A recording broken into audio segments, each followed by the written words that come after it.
Da última vez, quase há um ano, que cá estive, falei-vos do espírito, evidências científicas da existência do espírito.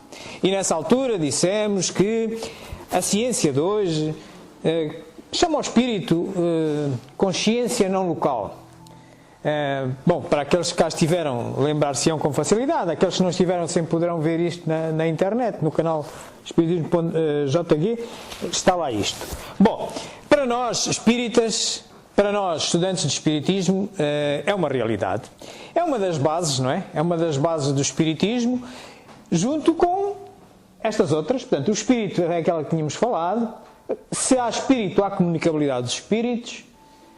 Também existe a reencarnação, de outra forma seria difícil justificar a justiça divina e a lei do progresso, e necessariamente que não estamos sozinhos neste universo. Mal feito fora que este ente, o Criador de tudo, Deus, que é o pilar central da doutrina espírita, que criasse tudo à nossa volta, aqueles pontinhos brancos que a gente vê à noite, só para deleite dos nossos olhos. Não, não é assim. Muito bem, então hoje o nosso convite é este, é falarmos sobre isto e tentarmos demonstrar cientificamente, com a tecnologia dos nossos dias, que afinal os espíritos também a usam. Portanto, agora é o momento de, se alguém tem medo de ver mortos ou ouvir mortos, que aproveite para sair, porque vai ver e ouvir, ok? Com as suas vozes. Atenção que não é por a voz de alguém, é pelas suas vozes. Ninguém saiu? Ninguém saiu. Então continuamos. Muito bem. Então vamos ver o que isto é. Naturalmente, quando a gente faz uma abordagem científica de algo, temos todos partido do mesmo princípio. Nós estarmos de acordo com o que é. O Sr. Kardec, no seu tempo, já lá vai, uns 160 anos, ele via as coisas desta forma que a gente vai ver num pequeno resumo. Mas ainda vamos andar um bocadinho para trás a ver como é que começou esta história. Em 11 de dezembro de 1847, uma família de origem alemã se instalou em uma modesta casa no vilarejo de Riedesville, estado de Nova York, nos Estados Unidos. A família Fox era formada pelo Sr. John Fox, sua esposa Margaret Fox e seus filhos, entre eles as duas filhas, Kate e Margaret, como a mãe. Fenômenos interessantes passaram a acontecer na casa 2 meses depois da família chegar. Eram batidas leves, arranhões nas paredes e nos móveis. Os ruídos aumentavam cada vez mais. Na noite de 31 de março de 1848, houve uma série de sons muito fortes e contínuos. A garota Kate desafiou a força invisível a repetir, com algum barulho, a quantidade de palmas que ela batia. A resposta foi imediata. Margaret Fox, a mãe, fez um teste. Perguntou algo que somente ela ou algum familiar podia responder. Perguntou as idades de seus filhos. A resposta veio com exatidão. Perguntou se era um espírito que batia. 2 pancadas responderam sua pergunta. Assim, Margaret iniciou uma espécie de entrevista, onde acabou descobrindo que aquele era um espírito de um homem que foi assassinado naquela casa e que seus restos mortais estavam enterrados na adega. Através de combinação alfabética com as pancadas produzidas, chegou-se à identidade da vítima. Descobriu ainda o assassino. Na época dos fenômenos, as 2 garotas, Margaret e Kate, foram afastadas de sua casa, pois suspeitavam que os fenômenos eram ligados à presença de ambas. Entretanto, os ruídos acompanharam as irmãs Fox. Em algum tempo, os fenômenos já aconteciam nas residências de outras famílias. Isso fez com que surgisse uma onda espiritualista que passou da América para a Europa, onde o terreno já estava preparado para o estudo, aliada ao desenvolvimento científico. A forma mais comum de manifestações na Europa foi a das mesas girantes, fenômeno que chamou a atenção de filósofos como o intelectual Denisard Hippolyte Léon Rivail, futuro Allan Kardec. Muito bem, e nasce a doutrina espírita, simultaneamente uma filosofia, no que toca à explicação dos fenómenos mediúnicos através de médiuns humanos. Uma ciência, porque estabelece as leis, consegue estabelecer leis universais sobre a forma e em que condições acontecem os fenómenos mediúnicos de transcomunicação. Mediúnica, transcomunicação é comunicação entre dimensões diferentes, mediúnicas através de um médium humano. Portanto, e estávamos no século XIX, ok? Bom, nós fomos andando e no século XX é engraçado, com o advento das tecnologias que hoje temos, há fenómenos muito giros. E reparem.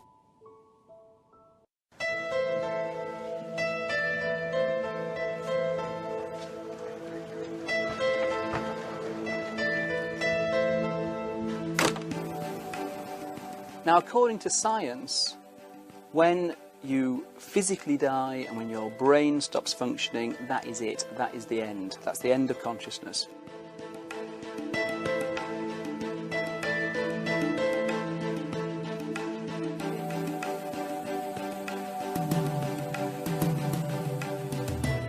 One day in the summer of 2002, Martha Copeland of Lawrenceville, Georgia, played back a sound recording she'd made earlier that day and heard the voice of her daughter Kathy disciplining her dog. That wouldn't have been so unusual, except that 6 months earlier, Kathy had died in an auto accident. In September 2005, Vicki Talbot of Bellingham, Washington, received a message on her answering machine from her son, Braden.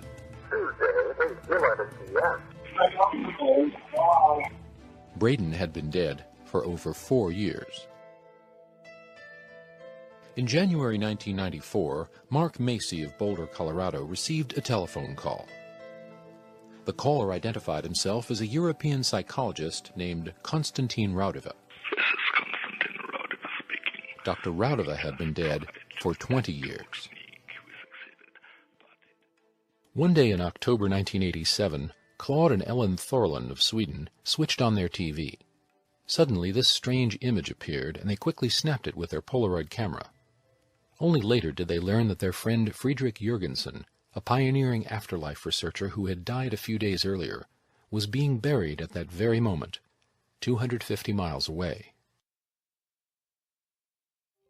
For more than a half-century, people throughout the world claim to have communicated with the dead using instruments of modern technology, such as tape recorders, radios, telephones, computers, and video systems.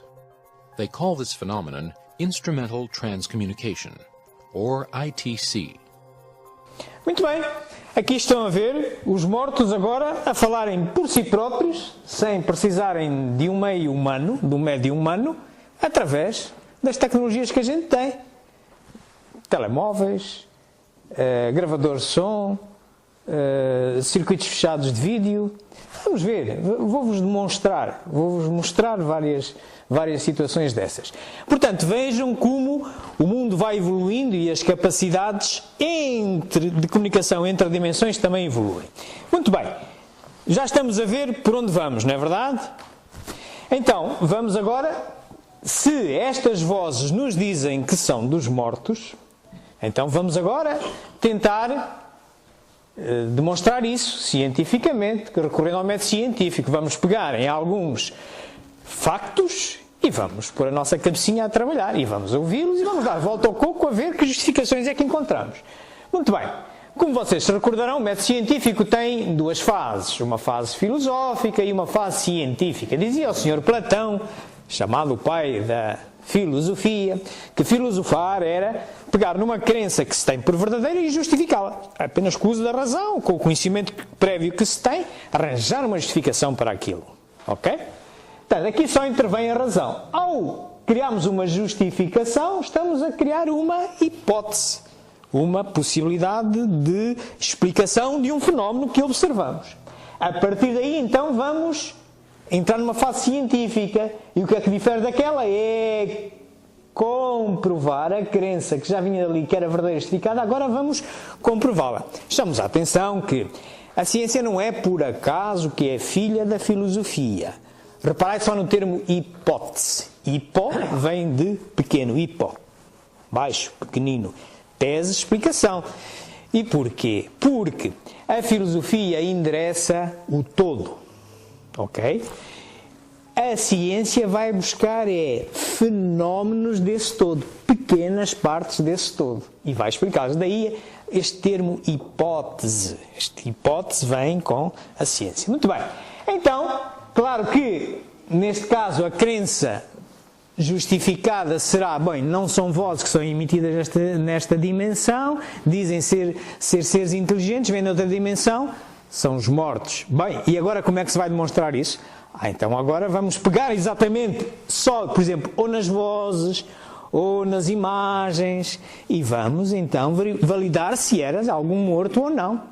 Ok? Vamos estreitar, lá estamos na ciência. É isto que a gente vai fazer. Portanto, e claro, necessariamente a gente tem a nossa hipótese e vamos tirar as nossas conclusões, e se a hipótese explica, muito bem, se não explica, ajeitamo-la para que explique, ou se não explica, todo deitamos fora e voltamos outra vez a criar uma nova hipótese. É assim que funciona o método científico e é assim que funciona a nossa doutrina. Aliás, o próprio Evangelho, segundo o Espiritismo, no capítulo 19, e, por exemplo, nesta versão que tem esta capa, que é da Federação Espírita Portuguesa, vamos ver logo na portada, que está lá o início deste capítulo 19, que é assim: a fé inabalável é aquela que pode enfrentar a razão em qualquer momento.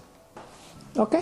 E assim estamos, assim estamos. Eu não vos venho vender a verdade, nem vender, nem dar, nem emprestar, porque não a tenho, não poderia. Venho partilhar convosco uma verdade. Acho que já toda a gente sabe que a realidade ninguém a apreende, nem nas mais pequeninas coisas. Nós vemos a realidade segundo a nossa verdade. Dou-vos um exemplo. Um copo que imaginai que está com meio de água. Uns dirão, está meio vazio. Outros dirão, está meio cheio. E eu digo, tem 50% de água e 50% de ar. E os três teremos razão. Certo? Muito bem. Então, quer dizer, a realidade é uma coisa e a verdade é apenas uma versão da realidade. Ok? E o Espiritismo também assim é. Reparai. Se vocês forem ali a este livrinho, o último da codificação básica, no capítulo 1, no parágrafo 55, é um capítulo que é dedicado a falar das características do Espiritismo. Lá vem dito que o Espiritismo, como ciência, segue ao lado das outras ciências. E se em algum momento qualquer outra ciência trouxer uma melhor verdade sobre um determinado fenómeno do que aquela que o Espiritismo advoga, o Espiritismo muda. Nós vamos de verdade em verdade. Ok? Verdade absoluta, só pode haver um ser que a tem e esse é Deus. E nós estamos muito longe dele. Está bem? É assim que funciona o Espiritismo. Muito bem. Então, posto isto, vamos aplicar aqui ao nosso caso de hoje. Estes são os nossos fenómenozinhos. Há que perguntar de onde é que eles vêm, não é? Quem é que os produz? Agora vamos hipotetizar. Toda a gente sabe disto. Tem que ter uma causa. Se eles afirmam que são os mortos existirem são espíritos. Se não são demonstráveis outras causas, então são causadas por espíritos. Certo? Filosoficamente, temos aqui uma hipótese. Vamos trabalhar esta hipótese. Vamos então agora buscar estas evidências das vozes, das mensagens, das imagens e ver se sim ou não, se são dos espíritos ou não. Então, muito bem. A transcomunicação instrumental, tal como ela é chamada, tem fundamentalmente, nos dias de hoje, não quer dizer que daqui para amanhã não venha a ter mais variantes, mas tem três grandes variantes: vozes, imagens e texto. Até hoje são conhecidas estas. Depois há algumas variantezinhas aqui nas vozes, há aqui também umas variantes nas imagens e também há aqui umas variantes nos textos. Toda isto que eu vos vou apresentar tem já investigadores espíritas que se dedicam a isso, porque reparem, uma definição de espiritismo, e que vem naquele livro O que é o Espiritismo, escrito em 1859, diz que é uma ciência que estuda a origem, a natureza e o destino dos espíritos e as relações deles na dimensão em que eles estão com a nossa. Então, o espiritismo é área do espiritismo também estudar e atualizar-se sobre estas novas formas de comunicação. Não pode congelar-se na comunicação que existia no século XIX. Naquela altura só existia isso. Começou com as pancadas, depois vieram formas mais inteligentes da escrita, da pintura, etc. E hoje chegamos aos meios eletrónicos. É quase como telefonar para o lado de lá. Já vão ver que sim. É quase assim. Estou a brincar, mas é quase assim. Muito bem. Este senhor, Hernani Guimarães de Andrade, tem um livro escrito em português muito interessante, que é este. Ele adotou este pseudónimo, Carl Goldstein, tal como Hipólito Rivail adotou Allan Kardec. Ele adotou isto. É um livro muito interessante. Este senhor já tornou a falecer, não é? Mas está vivo. Tornou a falecer e escreveu esse livro, que os aconselho, se cruzarem com ele, aconselho. Ele estudou bastante esta questão. Ora bem, isto, portanto, é uma definição ligeira, mas é a par da transcomunicação mediúnica. Esta é a transcomunicação chamada instrumental, ou TCI, com estas três variantes, e nada melhor do que começarmos pela primeira. Vamos às vozes anómalas. Vamos começar por ver a sua história, como é que elas surgem, e vamos começar por ver a forma mais simples delas se revelarem. Qualquer um de vocês, é só ter paciência, vai obter. Ok? Eu já vos digo, é uma diferença entre este tipo de transcomunicação, tem uma característica que é acessível a qualquer um. Enquanto a transcomunicação mediúnica pressupõe uma capacidade humana ostensiva, que nem todos têm, nesta, todos têm que ter paciência, ok? Porque estão a lidar com inteligências. E hei de vos explicar porquê. Hei-vos dar uma razão científica para que isso ocorra. Muito bem, então vamos começar por ver o que é que isto das EVPs, ou Electronic Voice Phenomena.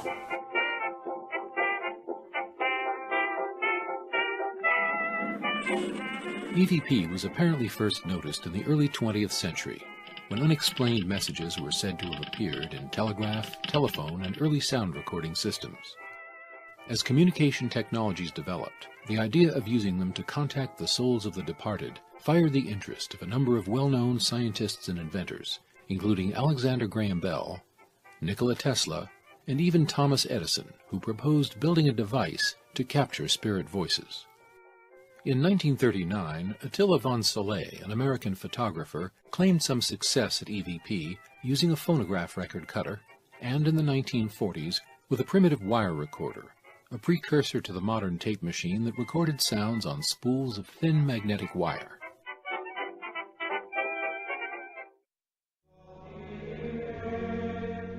In 1952, while editing wire recordings of Gregorian chants, two Italian priests, Agostino Gemelli and Pellegrino Ernetti, inadvertently picked up the voice of Gemelli's deceased father. Then, as tape recorders became popular in the 1950s, people reported hearing mysterious voices in their recordings. At first, no one took these strange intrusions seriously, and they were dismissed as the random pickup of stray radio broadcasts. The first person to research EVP in depth was the Swedish artist and filmmaker Fredrik Jürgensen. In 1959, he was using his portable recorder to tape nocturnal bird sounds for a documentary. On playing back the tape, along with the sounds of the birds, he was amazed to hear faint voices discussing nocturnal bird sounds. Convinced that he was recording messages from the dead, Jürgensen devoted the rest of his life to researching the phenomenon. He went on to record thousands of voices in several languages, established that they often interacted with the experimenter, and published his findings in several books. One of Jürgensen's pupils and collaborators was the Latvian psychologist and philosopher Konstantin Raudava. Raudava worked endlessly to persuade scientists and the public that with simple recording equipment it was possible for the dead to speak to the living. During his lifetime, he recorded 70,000 voices in 6 different languages and published the first book on EVP in English. In 1971, he released this phonograph record to promote his book. The voice then calls the experimenter's name, Konstantin Raudive. The experimenter states that in his opinion, man cannot grasp the events after death with his intellect. A voice replies in German, kann. He can. Physicist Ernst Zinkowski was an early EVP experimenter. I began in 1976, and after the second or third test, I immediately got voices saying, we are the dead, we are alive, we are able to think and to speak. Well, one of the first extraordinary voices I received 14 days after I started was the voice of my late father. And he addressed me with my nickname he used when I was a little boy.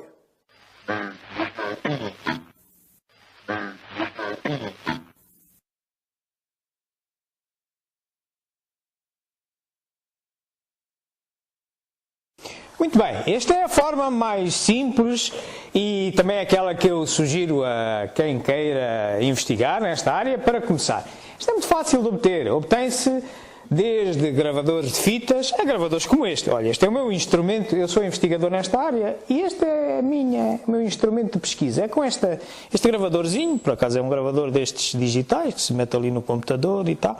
Eu agora estou aqui a gravar a palestra para depois pôr no YouTube. Mas é com ele que eu também obtenho as minhas vozinhas. Portanto, não é por ser digital ou por ser de fita, não é por aí. É outra coisa. Portanto, depois a forma mais simples é nós isolarmos, já temos que estabelecer uma rotina, tal como se estabelece nas reuniões mediúnicas com médiuns humanos, também se faz sempre à mesma hora. Isto para quê? Para que os mortos que são vivos têm agendas como nós, né? Não sei se são eletrónicas, mas têm agendas como nós, têm coisas para fazer. Portanto, e também só nos vêm aturar se nós os quisermos aturar a eles. A mesma coisa se passa deste lado, isto é só um meio diferente. Portanto, um dia determinado, marcado, vocês isolam-se, controlem bem o som à vossa volta, fechem-se num quarto, enfim, onde possam controlar todo o som à vossa volta e ponham um ruído de fundo, pode ser uma música sem ser falada, que é para não mistificar vozes, não é? Ou um ruído de fundo, um rádio que se ponha em ruído sem apanhar emissão radiofónica. Qualquer coisa. É preciso haver algum ruído, porque tem que haver matéria-prima para ser manipulada pelas inteligências que estão noutra dimensão e ser convertida em algo perceptível para os nossos ouvidos. Fecha-se, basta gravar 1 minuto. Podem fazer uma pergunta, está aí alguém que quer falar comigo? E agora calam-se, apontam bem se passou um carro assim, em que segundo é que foi, basta 1 minutito. No fim daquilo, vocês pararam o gravador e a seguir metem o gravador. Eu faço assim, mas não foi assim que eu comecei, já comecei há uns anitos e há uns anitos atrás não havia software de amplificação nos computadores, tinha que ser com aqueles analógicos e tal. Mas mano, hoje em dia a vida está muito facilitada. Eu pego nisto, isto é uma coisa USB, meto ali no computador, tem ali um softwarezinho que me exponencia, amplifica as vozes e nem sempre obtenho vozes, mas podem-se dar várias hipóteses. Quando eu vou escutar aquilo, escuto algo que eu não escutei. Amplifico aquilo e pode ser uma resposta à pergunta que eu fiz, pode ser uma anomalia qualquer, que é uma voz, mas não responde àquilo que eu perguntei, ou pode não acontecer nada. Com o tempo vai acontecendo coisas muito interessantes. E isso é tão interessante que pode levar a outras técnicas. E vamos ver, que é, por exemplo, as vozes diretas de rádio. Enquanto este método nós gravamos e depois vamos ouvir, não se produz, não dá para fazer uma conversa. Se vocês insistirem, os investigadores que insistem, não é o meu caso. Não dedico assim tanto tempo a isto como eu gostava e, portanto, ainda não cheguei a esse nível. Mas vou-vos mostrar que Há investigadores que fazem isto com rotina e de uma forma muito dedicada e obtêm vozes diretas de rádio, que já é diferente. Ponho um rádio desintonizado e eu falo para o rádio e o rádio responde para mim. Vamos ver. Muito bem. Portanto, isto cá está, utilizam-se gravadores. Esta foi a minha mestra, a doutora Anabela Cardoso, uma cônsul-geral de portuguesa em Espanha. Eu participo aqui por uma revista que é feita por ela sobre transcomunicação instrumental, enfim. Muito bem.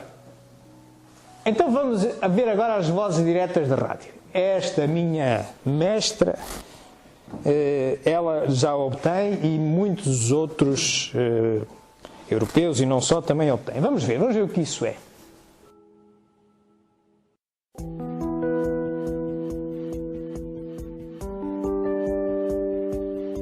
For several years, Dr. Anabela Cardoso conducted successful EVP sessions at her home in Spain. In 1998, during an EVP session, Dr. Cardoso was using one of her older radios to provide white noise for an EVP experiment. Suddenly, out of the radio came a direct response to one of her remarks, spoken in her native Portuguese. Está aqui o Picas o gatinho! Está aqui o Picas o gatinho!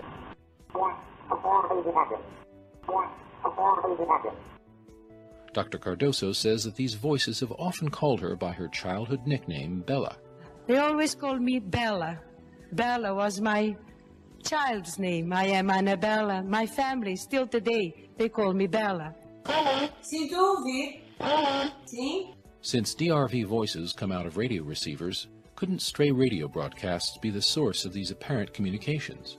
I would say to the skeptic that stray radio emissions do not reply to you when you ask who is speaking. Stray radio emission will not tell you it's your brother Luis. I mean, that's nonsense. Marcella Bacci of Grosseto, Italy, is the world's most successful practitioner of DRV. Since the 1940s, Bacci has been picking up the voices of the deceased on old vacuum tube radio receivers.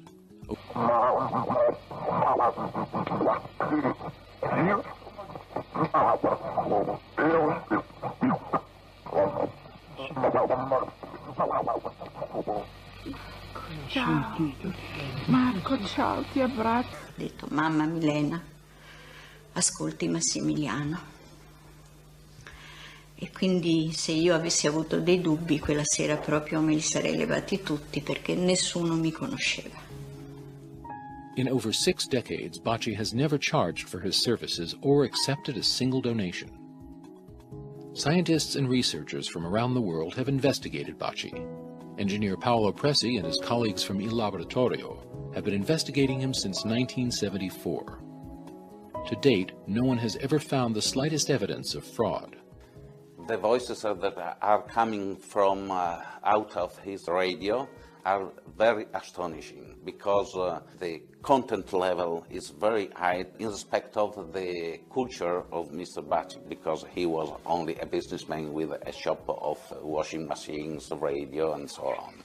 Despite nearly 4 decades of accumulated evidence, some skeptics still insist that the voices could be faked by transmitting them from a remote location. But repeated scientific analyses have ruled this out, and have also established that the voices themselves are highly anomalous and do not originate in a human vocal tract. From my point of view, is the top expression of instrumental transcommunication. In 2004, a group of afterlife researchers, including Dr. Anabela Cardoso, Professor David Fontana, Robin Foy, and physicist Mario Festa, joined engineer Paolo Presi for a session at Bacci's Center in Grosseto. Il 5 dicembre del 2004. Dove vai Erardo Bacci? In questo universo niente finisce. Cambia semplicemente forma. Initially, the voices emerging from Bacci's radio spoke in Italian, but then Bacci reminded them about his English-speaking guests. Senti, ci sono anche degli inglesi, degli amici, che vengono da molto lontano. I'm sorry, Bacci.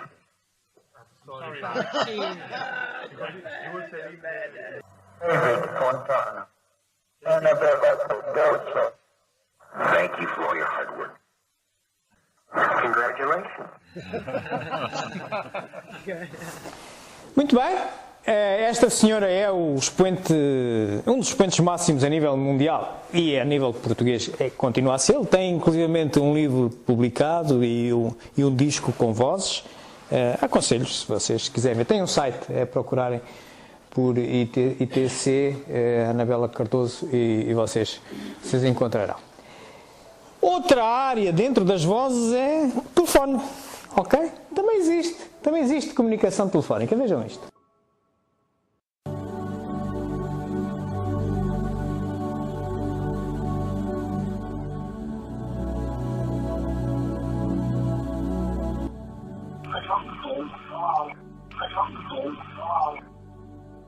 Do people actually receive phone calls from the other side? In the 1970s, two veteran parapsychologists, Scott Rogo and Raymond Bayless, set out to answer this question. After investigating numerous cases across the U.S., they concluded that phantom phone calls were not only real, but also surprisingly common, estimating that hundreds were received every year in the U.S. alone. As with other forms of ITC, people claim that they clearly recognize the voices of deceased friends and loved ones. There's actually a tradition of ITC researchers passing on, going to the other side, and then contacting researchers on this side. According to many ITC researchers, the undisputed champion among afterlife communicators is the Latvian-born experimenter Konstantin Raudava, a psychologist, philosopher, professor, and author who spoke a half-dozen languages and died in 1974. There are literally scores, possibly hundreds of people who received his voice through electronic voice phenomenon. And he's spoken dozens of times through radio and telephone. This is Konstantin Raudava speaking. I'm as fine as a dead one can be. Was contacted. It was a spring morning in 1992 when I received my first telephone call from the other side, from Konstantin Raudava. Mark Macy had been preparing to conduct an ITC experiment involving very low-frequency radio transmissions. According to Macy, the caller identified himself as Raudava and offered advice regarding his experiment. He had no way to record phone calls at the time, but he was prepared when the caller rang again. Hello? Yes. I'll try to make it clearer this time. It's a VLF receiving converter. Okay.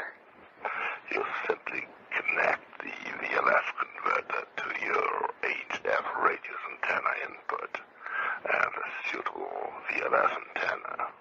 The conversation lasted for several minutes.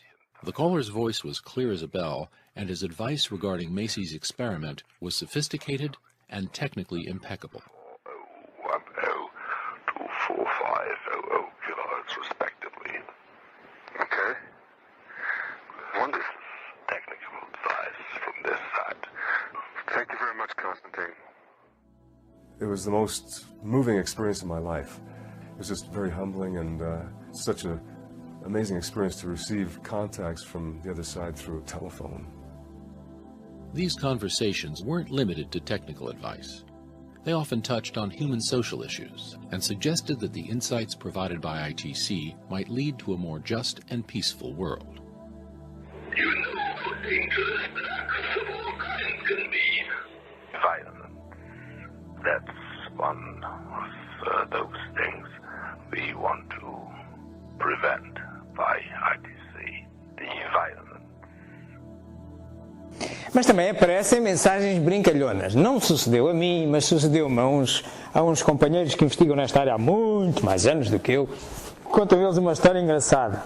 Que tinha um amigo, trabalhava na polícia de Luxemburgo, que também estava a iniciar na transcomunicação instrumental.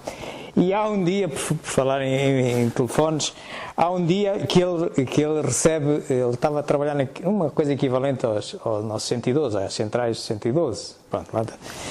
E ele recebe uma chamada e do outro lado está uma voz que lhe diz: boa noite, estão aqui uma série de mortos ao meu lado. E diz ele: acalme-se, por favor. O senhor está bem? Está em segurança? Sim, sim. Muito bem. Então, agora onde é que você está? Eu estou no cemitério. Ok? Pronto. Okay. Uma boa brincadeira também. Também os espíritos são brincalhões. Era uma voz não humana, com um aparelho. Estas vozes têm todas uma característica. Podemos depois falar no período de perguntas e respostas. Falta-lhes uma frequência fundamental. É uma forma da gente verificar se não está a ser enganado. Falta-se. Por isso é que elas não são muito fáceis de perceber. Vocês estão a perceber porque está ali uma tradução primeiro, porque senão era um bocadinho mais difícil. Muito bem. Mas para além de vozes, existem também imagens. E aqui as coisas são um bocadinho mais... o fenómeno existe, mas é um fenómeno mais difícil de lidar com ele. Existem duas formas, fundamentalmente. Vídeo, circuito fechado de vídeo, e nessa área eu também investigo, e fotografia. Vamos ver.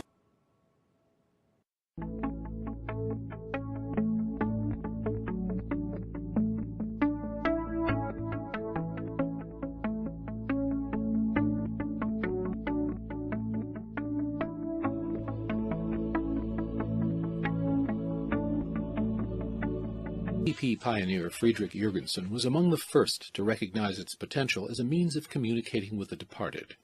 Jürgensen spent his later years in the southern Swedish town of Hur and died in October 1987. At the exact moment of his burial, his friends Claude and Ellen Thorlin, who lived about 250 miles to the north near Stockholm, experienced a strange phenomenon. According to Mrs. Thorlin, she heard an inner voice prompting her to switch on her TV and tune it to an unused channel. As she did so, the screen went dark. Then a spot of light appeared which grew into this image. As if to fulfill his own prediction, Jürgensen had apparently projected a fair likeness of himself onto the Thorlins' television screen. Jürgensen was not the first to produce images of the deceased on a television screen. That honor probably belongs to Klaus Schreiber of Aachen, Germany. Plagued by ill health himself, he maintained a positive outlook, and in 1982 began experimenting with EVP. In one communication from a deceased relative, he was advised to try working with video. Schreiber constructed a video feedback loop, which produced highly unstable forms that he was told could be manipulated by those on the other side. By 1984, Schreiber's perseverance paid off, and he began to receive many remarkable images. By laboriously advancing his tapes frame by frame, Schreiber was able to isolate and study these single images or short sequences in which the pictures would often emerge from random shapes.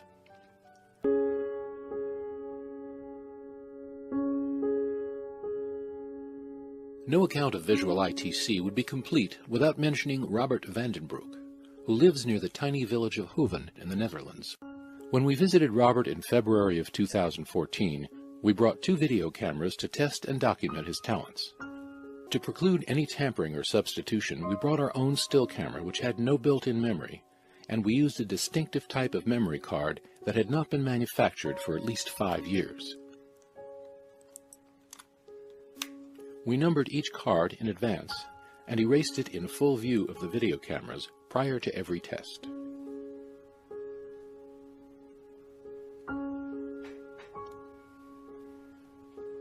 All of our tests, Robert stood in front of a dark blue curtain in his small living room in approximately this position.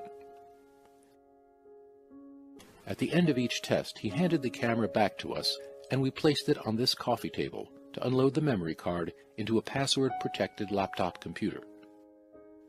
The camera, the computer, and all the memory cards remained visible to us at all times. Here are some of the images that appeared under these conditions. Something? What was that?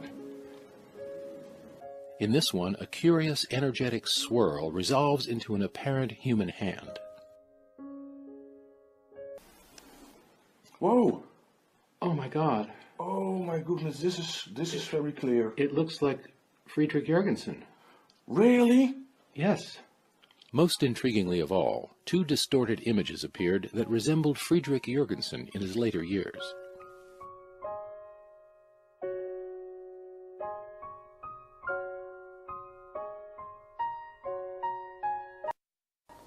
Por enquanto as imagens ainda não falam e por isso deixam-nos algumas dúvidas.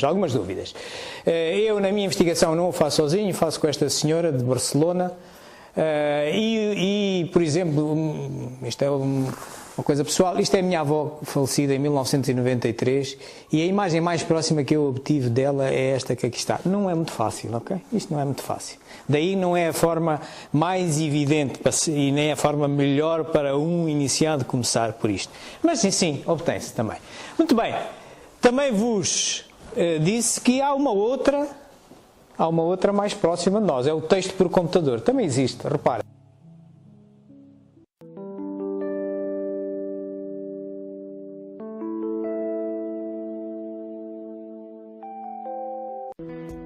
Technical writer Mark Macy of Boulder, Colorado, has been one of America's foremost investigators and advocates of instrumental transcommunication. He has performed his own EVP and ITC experiments,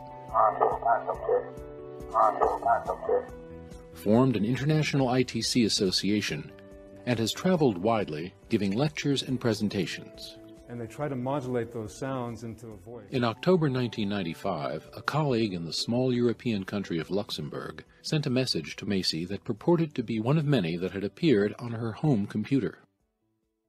As with the home tape recorder in the 1950s, the advent of the personal computer in the 1980s and 90s gave rise to claims of anomalous messages that seemed to appear out of nowhere, often on simple machines that had no connection to an outside network.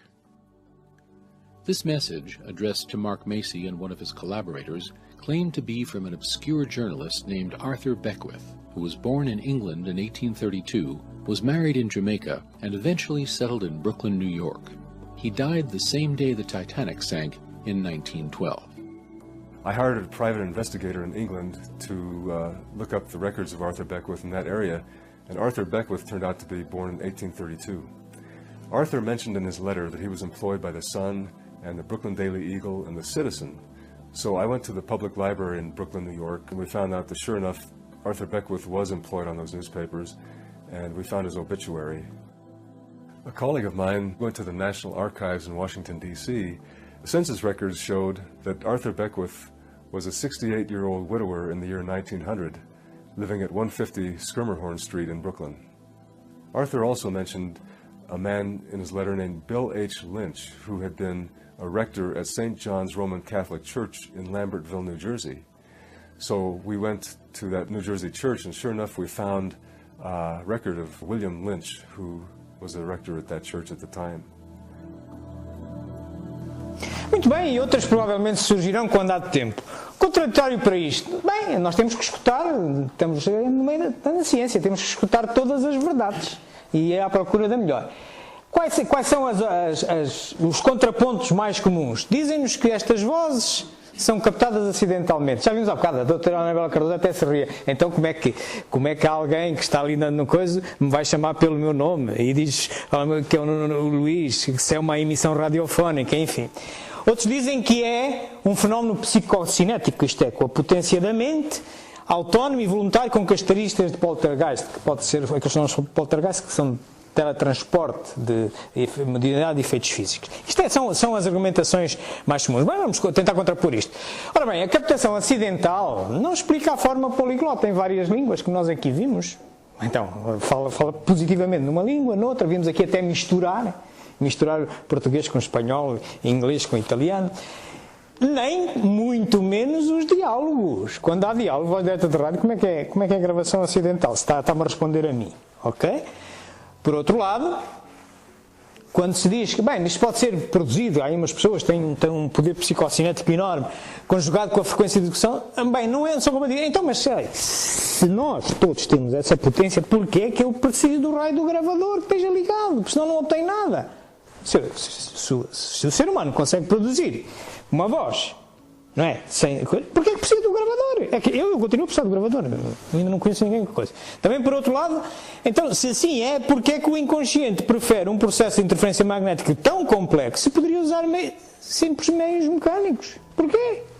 Porquê esta complexidade toda? Afinal, eu quero e produzo ali uma voz de um espírito, não é?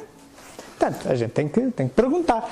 Ora bem, o que é que a ciência espírita explica? Já explicava e continua a ser válido. Conhecem a mediunidade de efeitos físicos. Isto não é nenhum milagre. Os comunicadores são eles que nos pedem, arranjem lá ruído, som de fundo, que é tem que ter matéria-prima, que é o som, que vão organizando e sai depois aquelas vozes que vocês ouviram, assim meias metálicas e não sei o que mais. Não vem de lado nenhum. Mas é um fenómeno de efeitos físicos. Claro que pressupõe o experimentador, isto é uma característica engraçada nesta fenomenologia. O experimentador nunca consegue pôr-se fora da experiência. O nosso método científico pressupõe que o experimentador possa estar sempre fora da experiência, põe o reagente A e o reagente B nas mesmas condições e ele tem sempre o mesmo resultado. E está fora. Aqui não. Aqui não, porque isto é uma unidade de efeitos físicos. Só que é de níveis tão baixos que qualquer um de nós pode obter. Já vos vou explicar porquê. Portanto, reparem, o que é que nós conhecemos, o que é que o Espiritismo nos conta a respeito da unidade de efeitos físicos? Que passa-se mesmo... Portanto, temos um médium, não é? Portanto, um perispírito do médium, um corpo físico do médium, que constitui um duplo elétrico e o médium produz ectoplasma, não é? O espírito comunicante, através de fluidos espirituais, manipula este ectoplasma e outros fluidos, nomeadamente os sonoros, tanto decantando fluido universal e produz um efeito físico. Isto é mais ou menos o esquema como se produz a unidade de efeitos físicos. De que esta é uma variante. Reparem, um espírito pode também atuar sobre uma onda eletromagnética para expressar o seu pensamento, com significativa poupança de energia comparado com os fenómenos de transporte, levitação ou materialização. Porquê? Vocês reparem, temos aqui a matéria tangível, ondas eletromagnéticas e fluidos espirituais. Vamos do mais denso para o mais subtil, então é menos energia. Eu mexer aqui é menos energia do que mexer aqui. Estão a ver? Reparem, no tempo de Kardec, viram aquele filme, tudo começou primeiro com as pancadas e depois havia mesas que giravam. Pelas contas, pela ciência, em mecânica, se a gente pretender determinar qual é que é a potência necessária para mover uma mesa de 10 kg, levantá-la 10 cm do chão durante 10 segundos, pela fórmula daqui da mecânica, nós precisamos de 1 watt. Pois reparem que eu, para modular um sinal de rádio em amplitude modulada, preciso 1 milhão de vezes menos. Por isso é que qualquer um de nós, sem ter mediunidade de efeitos fixos ou ostensivos, todos somos médios, só que uns têm mais alto e outros menos. Uns conseguem mover um corpo de um lado para o outro. Isso tem que ser muito ostensivo, tem que ser alguém que produza níveis deste género. Mas qualquer um de nós consegue modular, porque os níveis são muito baixos. É essa a razão porque é muito mais comum obter-se transcomunicação instrumental do que transcomunicação mediúnica. Ora bem, posto isto, meus amigos, eu acho que estou em condições de dizer isto. Mas sem dúvida nenhuma, estou em condições também de dizer que estes fenómenos que nós vimos são uma evidência dessa comunicabilidade e assumem natureza, características, fenómenos de mediunidade de efeitos físicos. É claro, não tenho aqui nenhum dos meus parceiros de investigação de transcomunicação instrumental que não são espíritas, porque tenho acesos debates com eles, quando eles dizem isso, a doutrina espírita conhece esse fenómeno há muito tempo, chama-se mediunidade de efeitos físicos. Aqueles que não gostam tanto de espiritismo, arranjam para ali umas coisas, mas é assim, não há grandes voltas a dar, é mesmo isto. Meus amigos, aquele senhor que nós vimos, Senkovsky, aquele físico, que o pai dele lhe apareceu, o senhor começou a investigar na década de 70, escreveu este livro, e neste livro fez uma transcrição de uma mensagem do Constantino Raudive, morto, aquele senhor também ouvimos muitas vezes, e que dizia assim: novas ideias só são aceitas pela maioria se elas reconhecerem adequadas à imagem que têm do mundo. Claro, tudo isto para muitos, que é isto? Em que mundo é que nós estamos? Devagar, mas existe, está assim, é mesmo, existe, ok? Claro, temos que ir devagar. E este senhor diz neste livro uma coisa muito gira, que futuramente, em cada lar, teremos um equipamento de comunicação verbal e visual, através de quais podemos comunicar com aqueles que amamos e nos precederam na passagem pelo plano espiritual. Leiam a série de André Luiz, O Nosso Lar, leiam a Patrícia, a Violetas à Janela, vejam isso e vão ver que há muita coisa interessante. Meus amigos, o que eu consultei para vos trazer nesta palestra estes livros que vocês conhecem, é da codificação básica. Estes são livros de transcomunicação instrumental, que aqui estão, aqui de física quântica.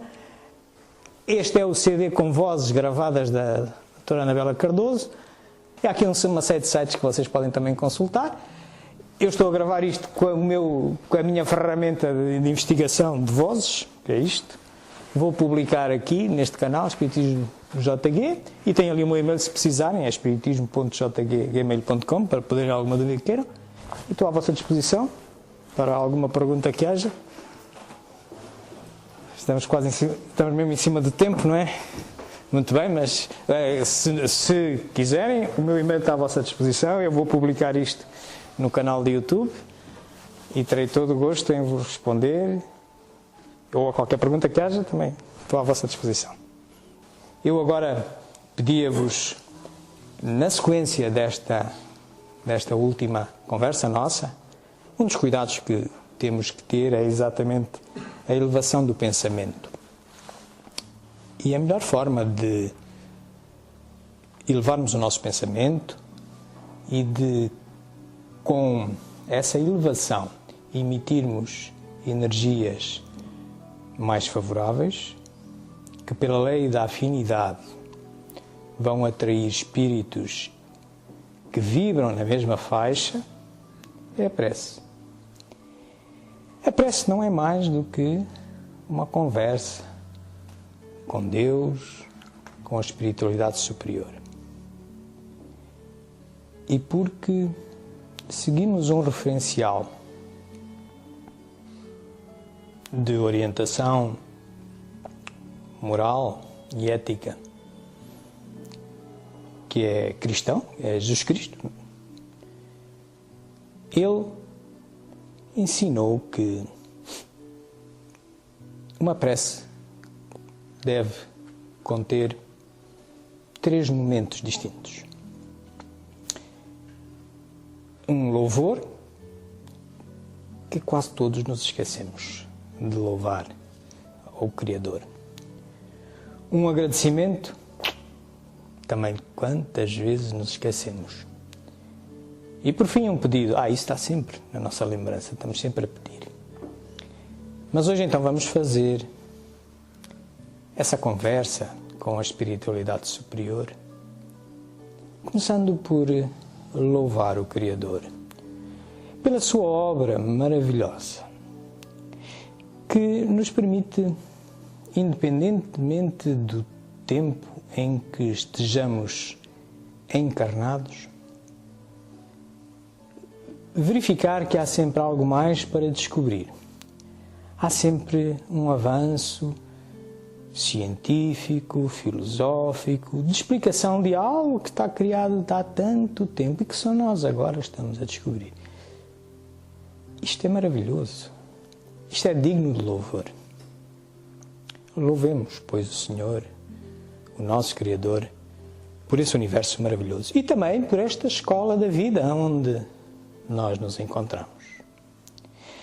Sejamos, por outro lado, gratos por nos encontrarmos nesta encarnação, aqui e agora, e nos termos cruzado com esta doutrina. Esta doutrina apenas é uma muleta. Há muitas outras. Nós não somos os eleitos. Apenas nos cruzamos com esta doutrina e devemos estar gratos por isso, porque isso nos permite nós racionalizarmos a nossa fé e torná-la inabalável. Exatamente porque estamos sempre prontos para buscar a melhor verdade, a verdade que nos aproxima do Criador. Por fim, recorrer ao nosso velho hábito de sempre pedir. E o Senhor compreenderá que, enfim, somos imperfeitos, foi Ele que nos criou e sabe como nos criou, e por isso ousamos, Senhor, pedir. Pedir não que nos poupes das agruras, das provas que temos que enfrentar, porque isso são os testes dos nossos alunos na escola, os testes que nós fazemos. Só passando por eles nós aprendemos. Portanto, não pedimos poupança a isso, porque seria utópico, mas pedimos sim, porque isso sim nos vai falhando de vez em quando, é a força, a determinação e a humildade para nos questionarmos, para olharmos para cada provação como uma oportunidade de melhorarmos pelo aprendizado de termos passado por ela. Bem-aja, uma boa semana a todos.